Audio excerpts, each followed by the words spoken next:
Salut à tous, donc nous revoilà sur notre chaîne, hein. C'est percuté le bras quand même. C'est pas grave. Mais en attendant, on est là aujourd'hui pour parler d'une seule chose, de cette fameuse soirée Ligue des Champions qu'il y a eu hier soir, et surtout du match Leicester-Séville. Je vais vous dire que la victoire de Leicester, donc 2-0, Leicester est qualifié pour les quarts de finale, c'est vraiment ultra kiffant de les voir là. Moi ça me fait plaisir en tout cas de voir Leicester en quart de finale. Je tiens à préciser un truc, il voulait voir Séville en quart de finale, il avait pronostiqué un petit 2-1 pour Leicester qui se termine au penalty, victoire pour Séville. Moi j'avais pronostiqué 2-0 mais non, c'est pas, pour Leicester, évidemment j'ai gagné. C'était pas une envie particulière, c'était juste une réflexion intense de ma part. Je regarde Séville, c'est quand même au-dessus normalement de Leicester, mais je voyais Leicester avec son cœur quand même gagner le match, mais malheureusement que ça ne suffirait pas. Sauf et que Séville se qualifierait. Il n'a pas pris en compte ce qui s'est passé ces dernières semaines. Depuis le départ de Ranieri, ils jouent en bon football, en tout cas, pour leur niveau. Et les Séville, ça va pas, ça va plus en championnat. Ça va plus depuis que Sampaoli est envoyé au Barça. T'as vu, c'est marrant. Bien à Leicester depuis que Ranieri s'est en allé. Il aurait mérité d'être là hier soir, je pense. Mais après tout, écoutez, Leicester, c'est du très bon football, très bon hier, Vardy, Mahrez, bonne rentrée de Slimani. Slimani, exactement. Bonne recrue pour Leicester. Hein. Ouais, bonne recrue. Et puis Drinkwater, c'est même pas Drinkwater qui m'a fait... Enfin, Drinkwater... Drinkwater, c'est quand même un niveau international. Hein. Mais c'est son homologue, non, son camarade qui jouait au même poste que lui à côté. Ndidi. Ah oui, Ndidi. Fantastique. Énorme Ndidi. Sur la fin de match, il a tout stoppé. Le jeu de tête, alors déjà, l'histoire était sur toutes les trajectoires de centre, etc. Donc ils défendent très très bien. Bon retour de tous les joueurs en défense. Rien à dire, même Vardy ça revient en défendre. Mais Ndidi c'est impressionnant. En phase arrêtée, sur les coups de pied arrêtés de Séville, toujours là pour dégager de la tête. Bref, il fait son match. C'est pas N'Golo Kanté. Ah non. Mais il a son intérêt quand même. Hein. À suivre Ndidi, je pense que l'avenir est écrit pour Ndidi. Ah oui, Ndidi, c'est le nouveau N'Golo Kanté. Non pas que N'Golo Kanté ait besoin d'un remplaçant. Ah non, surtout pas. N'Golo Kanté, c'est un monstre, hein. Surtout à Chelsea. Je l'ai déjà dit d'ailleurs dans la vidéo d'hier. Regardez. J'ai un bug. Non, Ndidi, magnifique match. Défense centrale, on l'a retrouvé la défense de l'année dernière, la charnière centrale. Ça marque des buts, Morgan et Hutt, rien ne passe. Et puis le gardien, on l'a retrouvé. Kasper Schmeichel, ouais, vraiment un grand gardien. Et les latéraux, surtout Simpson et Fuchs, comme l'année dernière. Très très bon. Moi j'aime beaucoup ces latéraux, surtout Simpson. Fuchs aussi, mais plus Simpson. Et quand ça marche bien au milieu de terrain et en défense, ouais, ça marche bien en attaque. Ça c'est certain. Après, il faut quand même pas oublier qu'en face il y avait Séville et que Séville est quand même passé totalement à côté de sa rencontre, à l'image de Nasri qui a pris un carton rouge complètement idiot suite à probablement quelques petits mots doux de Jamie Vardy, mais c'est pas possible quoi. À ce niveau-là, tu peux pas t'emporter parce qu'il gâche complètement cette rencontre pour Séville, qui aurait pu en plus arracher la prolongation si l'autre français, Nzonzi, avait marqué son penalty, ouais. Bien arrêté par Schmeichel ou surtout très mal tiré par Steven Nzonzi. Bah ouais, hein, les Français étaient en difficulté hier soir du côté de Séville, hein, à l'image de Nzonzi et Nasri.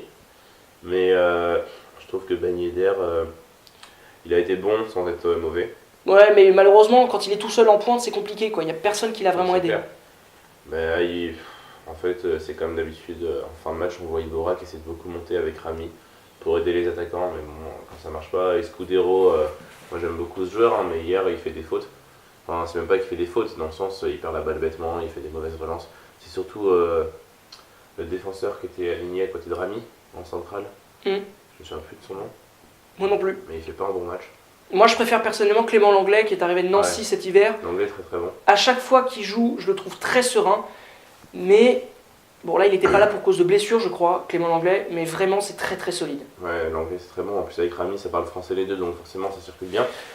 Tu joues au foot Je pensais que t'étais juste un footix moi. Non. Ah tu te sers de ces maillots? Ouais. Ah, tu joues à quel poste? Défenseur central. Défenseur central. Thiago Silva. Ah, au Monstro. Exactement, c'est bon. Le numéro 2 d'ailleurs, on peut le voir. Hein. Derrière Antoine qui cache à la caméra, mais c'est pas grave. Ok, hein, j'ai compris le message, tu veux que je parte, Bah en soi on l'a donné, je pense franchement que Leicester, sur l'ensemble des deux matchs, mérite sa qualification. Pas forcément parce qu'ils ont été meilleurs que Séville, mais parce que Séville a fait preuve d'arrogance un peu sur le premier match. Je sais pas si tu t'en souviens, où il y a eu 2-1 score final, où Séville est vraiment au-dessus. Mais pas qu'ils avaient fait preuve d'arrogance. Moi je me souviens du match en tout cas avec une équipe de Séville vraiment supérieure à Leicester qui était très mauvais, qui était très inquiétant sur le plan technique. mais qui marchait, enfin qui était dans un rythme un peu de sénateur, tu sais, qui allait très lentement, un peu comme le PSG en Ligue 1 par moment, lors des saisons précédentes, c'était très calme, alors ça gagnait toujours, mais c'était très calme, très posé, ça attendait que l'adversaire fasse une faute. Leicester a eu du caractère. Leicester a eu beaucoup plus de caractère que Séville. C'est ce qui manque à certains clubs en Ligue des Champions. Notamment Séville, et je vais le citer, excuse-moi, le Paris Saint-Germain. Et oui, malheureusement. C'est un fait et il faudrait peut-être qu'on se mette. Voilà, on va pas en reparler, hein. C'est assez traumatisant. Comme l'a dit Unai Emery, et je suis tout à fait d'accord avec lui, il faut que le Paris Saint-Germain se fasse plus respecter en Europe. Par exemple, je pense que Leicester, après ce huitième de finale, face à Séville, va se faire plus respecter en Europe, et c'est pas plus mal. C'est leur première saison en Ligue des Champions en plus. Leur toute première fois. C'est impressionnant. C'est émouvant. Hein. Et Dugarry aussi l'a dit, il faut que les clubs apprennent à se faire respecter en Ligue des Champions et même à travers leur championnat, à travers leurs actes dans leur club. Exactement. En interne, en externe même. Et voilà. On parlera de ça plus tard dans d'autres vidéos, je pense. Hein. On parlera de ces questions dans d'autres vidéos qui s'appellent les questions foot. J'espère que ça va vous plaire, ce petit concept. Puis même de nos avis sur différents championnats, notre 11 de départ en Ligue 1, ce sera probablement fait ça, ou plein de choses. Enfin, vous verrez, mais il y aura plein de trucs. Et des paris aussi. Peut-être qu'on pourra donner nos pronostics pour certains matchs. Voilà. Ça sent qu'on va... Ça sent l'argent venir. Non, mais voilà. Non, plutôt, je sens qu'on va perdre de l'argent dans ces histoires.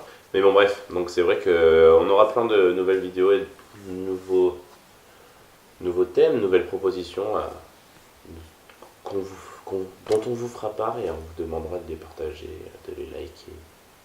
Voilà. Tu commences à apprendre le langage YouTube, c'est bien, hein. Parce que pour être tout à fait honnête, Vasco n'est pas trop fan de YouTube à la base, mais il commence à apprendre. Il s'y est mis, il a commencé à rentrer dans le sujet. Twitter, etc., je suis incapable de faire un tweet.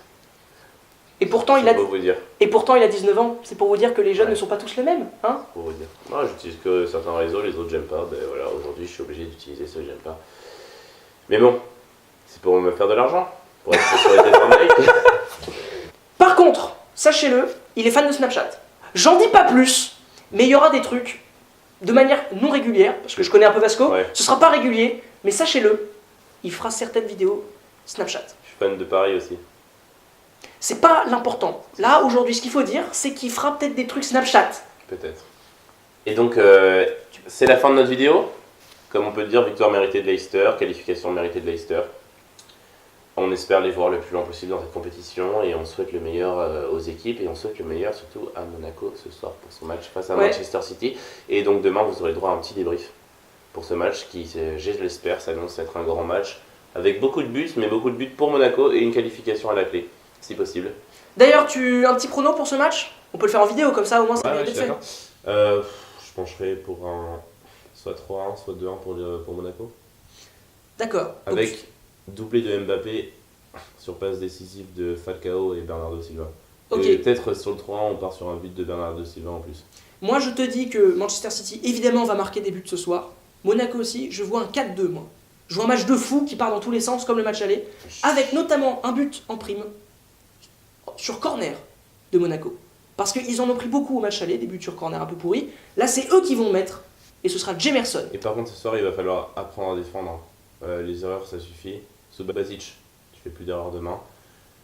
Donc on vous souhaite le meilleur et pas de bêtises les gars. Et puis ce soir, on est pour Monaco. Bonne soirée Ligue des Champions et on se retrouve demain pour un nouveau débrief. Merci beaucoup d'avoir regardé. Et abonnez-vous. Au revoir. What we do here is go back.